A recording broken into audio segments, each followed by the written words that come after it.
नमस्कार, एबीपी गंगा देख रहे हैं आप। मैं अवधेश। बुलेटिन की शुरुआत करते हैं और सबसे पहले बात करेंगे, आज लद्दाख दौरे पर है रक्षा मंत्री Rajnath Singh. Behind the enemy lines operation का प्रदर्शन देखेंगे। थल सेना और वायु सेना के पैरा कमांडोज का ये ऑपरेशन। 2 दिन के दौरे पर रक्षा मंत्री राजनाथ सिंह हैं और इससे पहले प्रधानमंत्री भी दौरे पर जा चुके हैं। वो तस्वीरें भी हमने आपको दिखाई थी और ये तस्वीर देखिए, रक्षा मंत्री राजनाथ सिंह लद्दाख पहुंच चुके हैं। आर्मी चीफ नरवणे साहब आपको दिख रहे हैं। इसके अलावा सीडीएस बिपिन रावत भी आपको तस्वीर में नजर आएंगे। ये देखिए, तो उनके बगल में ही वो भी बैठे हैं, उनकी भी तस्वीरें हमने आपको दिखाई थी। और रक्षा मंत्री राजनाथ सिंह लद्दाख पहुंच चुके हैं। देश के जाबाज जवानों के बीच रक्षा मंत्री पहुंचे हैं। Army chief CDS Bipin Rawat भी आपको तस्वीर में इस वक्त दिख रहे हैं। Behind the enemy lines operation का प्रदर्शन देखेंगे और थल सेना और वायु सेना के पैरा कमांडोज का ऑपरेशन ये है। 2 दिन के दौरे पर रक्षा मंत्री राजनाथ सिंह पहुंचे हैं और सीधे तौर से ये चीन को एक संदेश देने की कोशिश भी है कि अगर आंखें दिखाएगा कोई तो वो बर्दाश्त हिंदुस्तान नहीं करेगा। और रही बात तैयारियों की, तो हाई एल्टीट्यूड पर भी भारत तैयार है और किस तरीके से तैयार है ये रक्षा मंत्री भी देखेंगे और दुनिया भी देखेगी। लद्दाख दौरे पर रक्षा मंत्री पहुंच गए हैं राजनाथ सिंह, क्योंकि फिंगर पॉइंट पर जो लगातार तनाव की स्थिति बनी है, चीन अभी भी मानने को तैयार नहीं। और 2 तस्वीरें आपके सामने। पहली तस्वीर, रक्षा मंत्री राजनाथ सिंह पहुंचे, उनके साथ सीडीएस और जो सेना अध्यक्ष हैं वो भी मौजूद हैं। देश के जाबाज जवानों के बीच रक्षा मंत्री पहुंचे हैं। इससे पहले प्रधानमंत्री नरेंद्र मोदी भी पहुंचे थे। तीनों सेनाओं के जवानों से उन्होंने बातचीत की थी, उनका हौसला बढ़ाया था और एक मैसेज भी दिया था कि हिंदुस्तान अपनी रक्षा करने में सक्षम है। और ये भी मैसेज उन्होंने इसी धरती से दिया था कि विस्तारवाद की जो नीति है, जो सोच है, उसका युग अब खत्म हो गया है। विकास की बात करेंगे तो ही चलेगा, विस्तारवाद एकदम नहीं चलेगा। और अब रक्षा मंत्री राजनाथ सिंह भी लद्दाख दौरे पर हैं।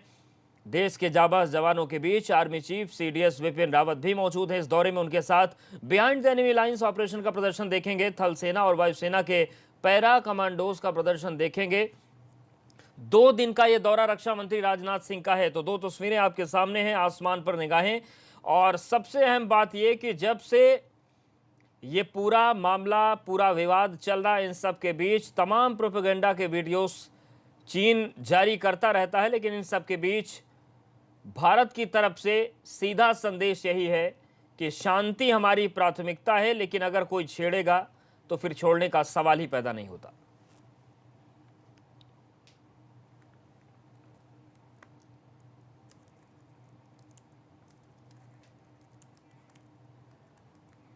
तो 2 तस्वीर आपके सामने है। लद्दाख दौरे पर रक्षा मंत्री राजनाथ सिंह पहुंच गए हैं। 2 दिन का यह दौरा है और कमांडोज का वो प्रदर्शन देखेंगे।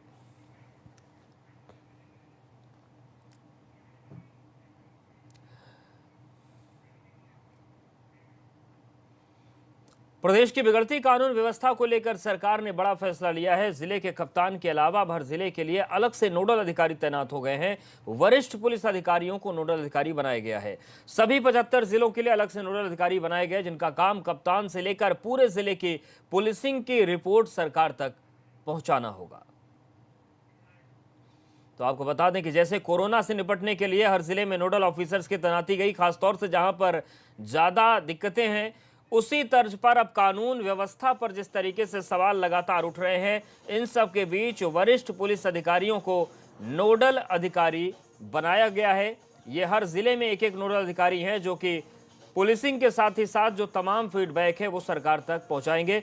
अनुभव हमारे साथ जुड़ गए। अनुभव, जिस तरीके से नोडल ऑफिसर्स की तैनाती की गई है, क्या इसके पीछे वजह यह है कि बिकरू कांड की बात कर लें, बर्रा कांड की बात कर लें और विपक्ष की मुखर रणनीति की बात कर लें, बीते कम से कम 1 महीने में सीधे और तीखे हमले सरकार पर हुए हैं कानून व्यवस्था को लेकर?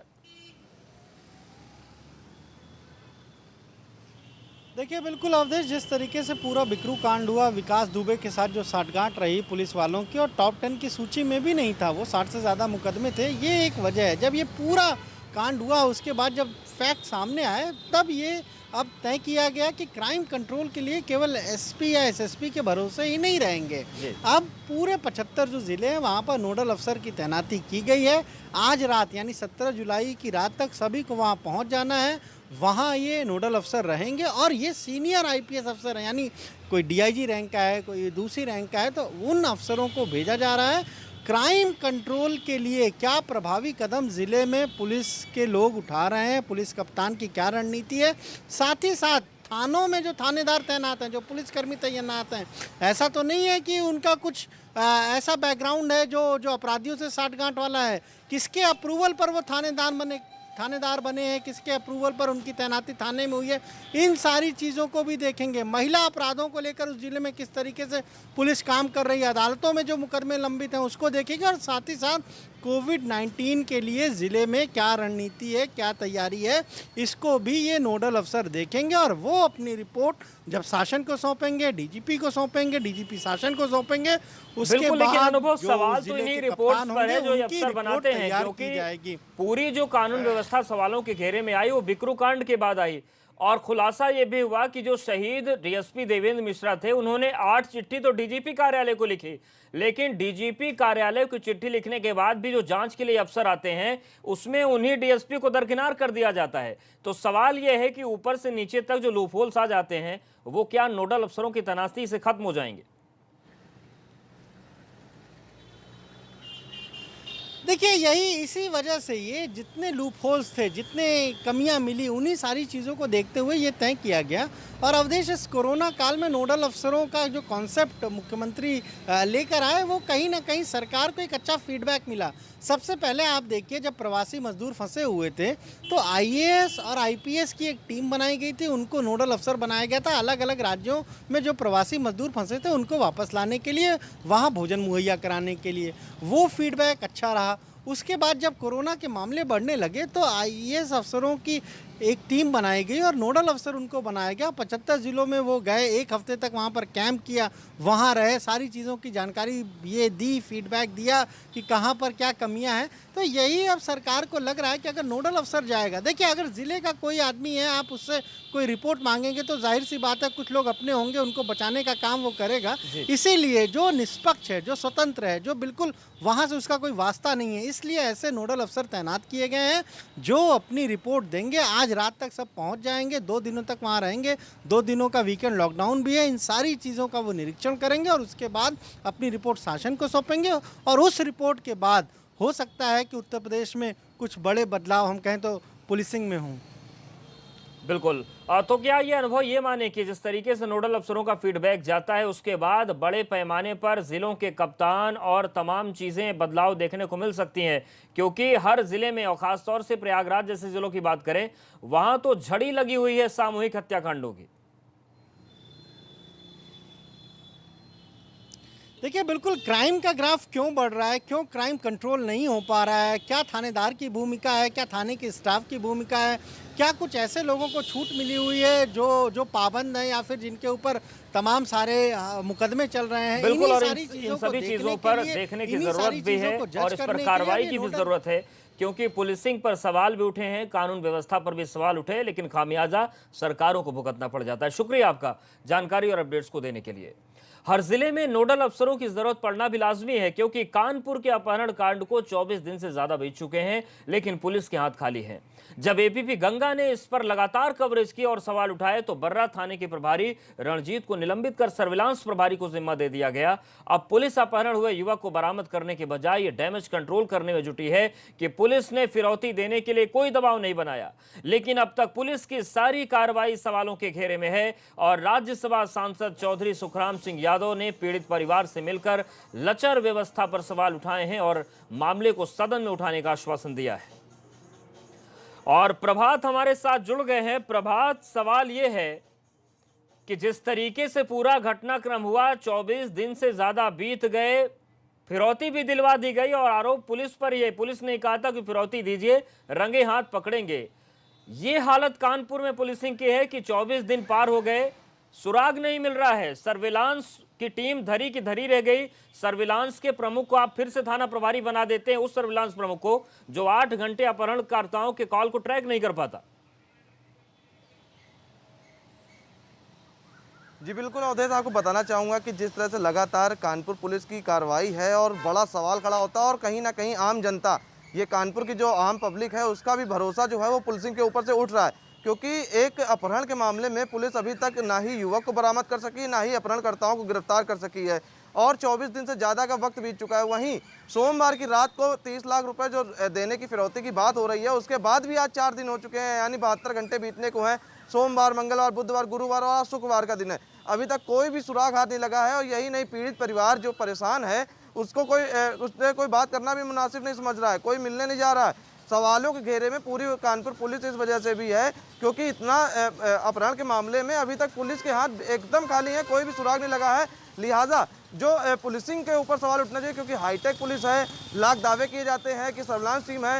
हालांकि खाना पूर्ति करते हुए बर्रा इंस्पेक्टर जो है उनको निलंबित कर दिया गया और तत्काल प्रभाव से जो सर्विलांस प्रभारी थे हरमीत सिंह, उनको यहाँ पर थाना का चार्ज दे दिया गया। ये वही हरमीत सिंह है जैसा आपने बताया कि ये सर्विलांस प्रभारी हैं और लगातार इस मामले को ट्रेस कर रहे थे और अभी तक नहीं पकड़ पाए। लेकिन अगर पूरे घटनाक्रम की बात की जाए तो जो अपहरणकर्ता हैं वो लगातार लंबी लंबी बातें फ़ोन पर करते हैं और उनको मालूम है कि कानपुर पुलिस जो है वो कितनी बेबस है, कितने उनके पास किस तरह के संसाधन हैं, लिहाजा वो नहीं पकड़े जाएंगे और यही वजह है कि वो लगातार लंबी लंबी बातें करते हैं। कि युवक मिलेगा नहीं मिलेगा और सवाल ये भी है कि कानपुर पुलिस की जो आदत है वो बदलेगी या नहीं बदलेगी, पुलिसिंग को लेकर गंभीरता होगी या नहीं होगी। शुक्रिया प्रभात जानकारी और अपडेट्स को देने के लिए। और एक बार फिर से रुक करते हैं लद्दाख का। रक्षा मंत्री राजनाथ सिंह वहां पर दौरे पर पहुंचे हैं, 2 दिनों का यह दौरा है और तैयारियों की बात करें, अत्याधुनिक अस्त्र शस्त्रों की बात करें, उसका जायजा रक्षा मंत्री ले रहे हैं। और देखिए सीधी तस्वीरें हम आपको दिखा रहे हैं लद्दाख से। बीते कुछ वक्त में भारतीय सेना को मजबूत बनाने की बात हो, फिर चाहे उनके हथियार हों, फिर चाहे अत्याधुनिक तकनीक से लैस करने की बात हो। और देखिए रक्षा मंत्री राजनाथ सिंह समझ रहे हैं चीज़ों को कि जो हथियार इस वक्त सेना के पास हैं कैसे काम करते हैं। खुद सेना अध्यक्ष उनको बारीकी से जानकारी दे रहे हैं।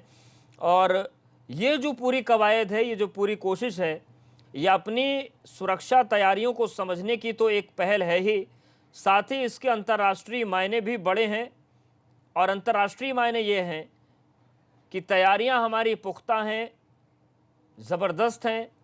हालांकि हमारा सिद्धांत शांति का है, लेकिन अगर कोई संप्रभुता से हमारे खिलवाड़ करने की कोशिश करेगा तो फिर हाथ पर हाथ रखकर बैठना भारत का मिजाज अब नहीं है, भारत बदल चुका है। और चीन को शायद यही मुगालता है।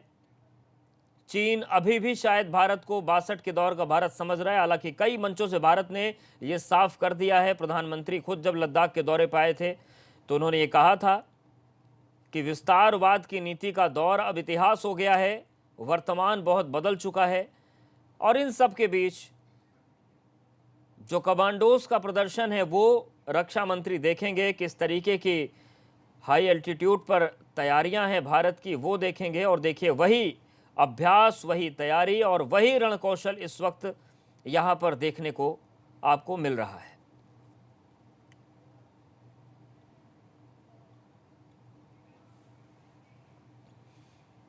तो पैरा कमांडोज का प्रदर्शन रक्षा मंत्री राजनाथ सिंह देखेंगे, तैयारियों का जायजा वो ले ही रहे हैं, हमने आपको दिखाया ही।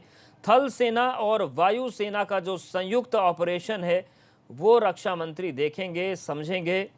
और पहली तस्वीर भी आपको हम दिखा रहे हैं, दूसरी तस्वीर उसी स्थल की, उसी क्षेत्र की जहां पर, और ये देखिए जो अपाचे हेलीकॉप्टर है वो इस वक्त आपको तस्वीर में दिख रहा है।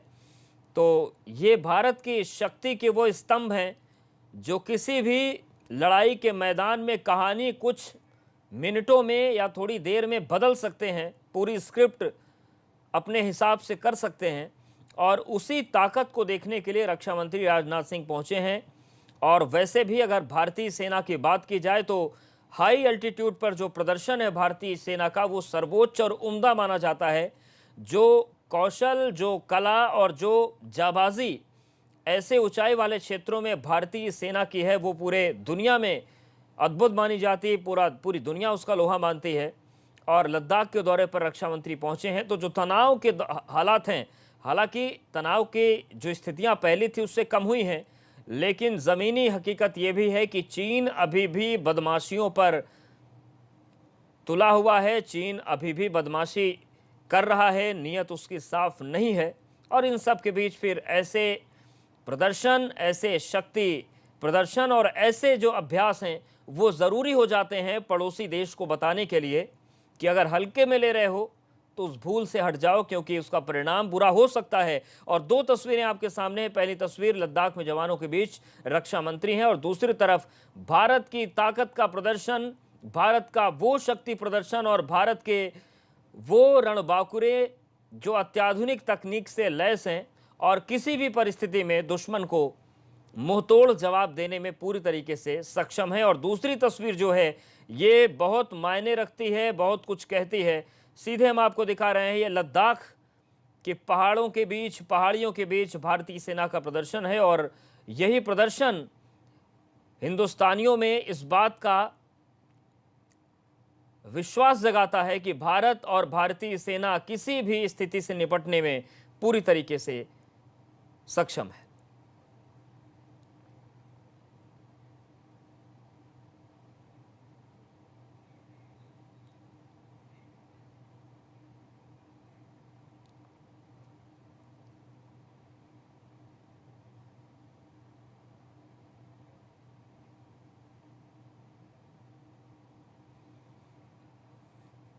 तो हम सीधी तस्वीरें आपको दिखा रहे हैं। दो तस्वीर हैं आपके सामने, पहली रक्षा मंत्री राजनाथ सिंह की और दूसरी तस्वीर जो कमांडोज का प्रदर्शन है, जो शक्ति कौशल है वो इस वक्त चल रहा है। रक्षा मंत्री देख रहे हैं तैयारियों को और सीधी तस्वीरें भी आपके सामने। देखिए ये हेलीकॉप्टर लद्दाख की धरती पर लैंड करता है और उसके बाद कमांडोज के प्रदर्शन भी आपको देखने को मिलेंगे।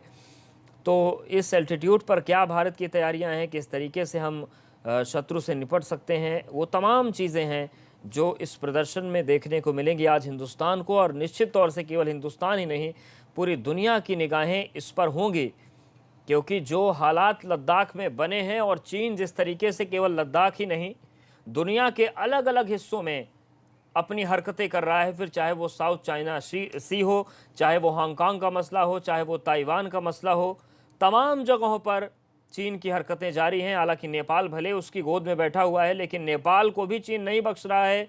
नेपाल के गांव को पूरी तरीके से उसने कब्जे में ले लिया, लेकिन केपी शर्मा ओली नहीं बोले।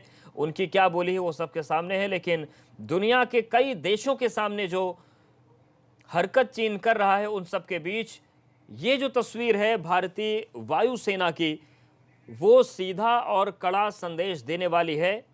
ये बताती है कि हम हर स्थिति में तैयार हैं और ये भी बताती है कि हमारी तैयारियां पुख्ता हैं, कहीं से कोई दिक्कत नहीं है।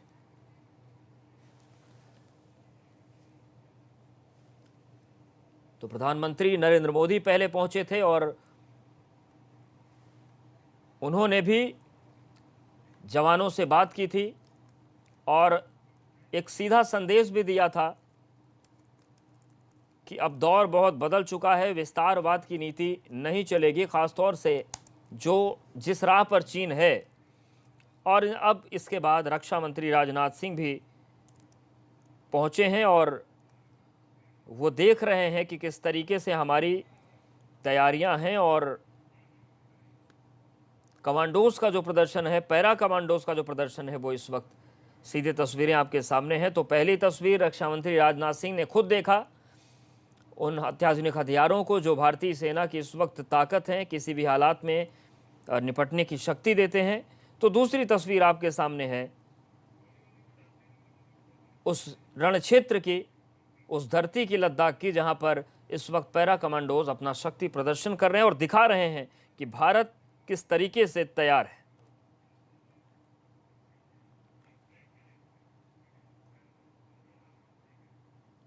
और यहां पर वक्त एक छोटे से ब्रेक का है।